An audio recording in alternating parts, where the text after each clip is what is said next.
Salut, shalom, shalom, ça va bien? Aujourd'hui, j'aimerais partager une parole de Jésus qui se trouve dans Matthieu 25, du verset 14 au 30. C'est la parabole des talents. Allons-y. Car il en est comme d'un homme qui, s'en allant en voyage, il appelle ses serviteurs et leur remet ses biens. Et à l'un, il donne 5 talents, à l'autre 2 et à l'autre 1. À chacun selon ses forces, est-il parti aussitôt. Or, celui qui avait reçu 5 talents s'en alla et en trafic. Et il gagne 5 autres talents. De même, celui qui en avait reçu 2 en gagne aussi 2 autres. Mais celui qui n'en avait reçu qu'un s'en alla et creuse dans la terre, et il cache l'argent de son maître. Longtemps après, le maître de ses serviteurs revint, et il le fit rendre compte. Alors, celui qui avait reçu 5 talents vint et présente 5 autres talents et dit, « Seigneur, tu m'as remis 5 talents, en voici 5 autres que j'ai gagnés de plus. » Et son maître lui dit, « Cela est bien, bon et fidèle serviteur. Tu as été fidèle en peu de choses, je t'établirai sur beaucoup. Entre dans la joie de ton serviteur. »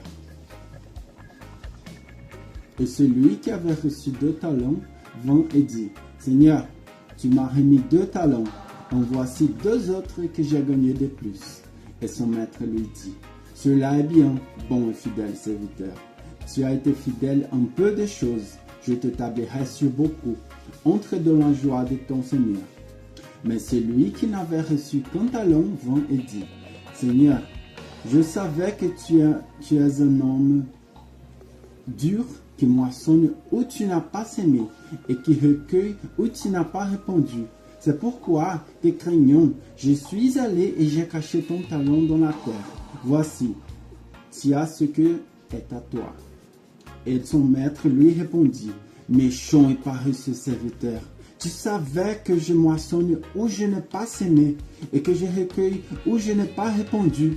Il te fallait donc de donner mon argent au banquier, et à mon retour, j'aurais retiré ce qui est à moi avec l'intérêt. Ôtez-lui donc le talent et le donnez à celui qui a les 10 talents, car à celui qui a, on donnera, et il aura encore davantage. Mais à celui qui n'a pas, on ôtera même ce qu'il a. Jetez donc le serviteur inutile dans les ténèbres des dehors.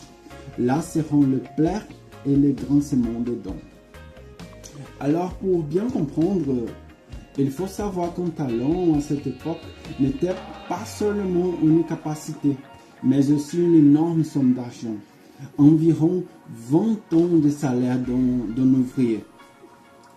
Celui qui en a reçu 5 était qu'on recevoir l'équivalent de 100 tonnes de travail.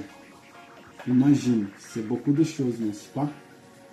Et aujourd'hui, quand on parle de talents, on pense des dons, des capacités, des ressources. Et c'est exactement le message.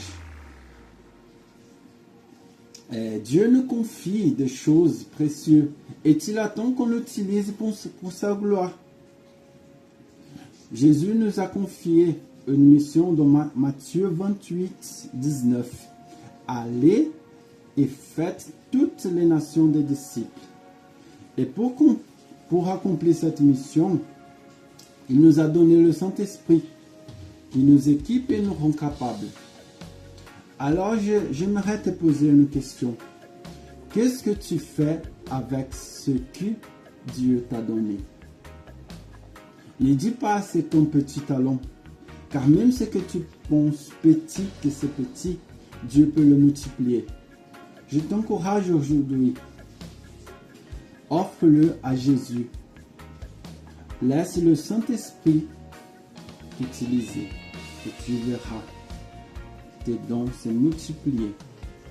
Souviens-toi, tes talents sont pour la gloire de Dieu et pour l'avancement de sa mission. Que Dieu te bénisse. À bientôt.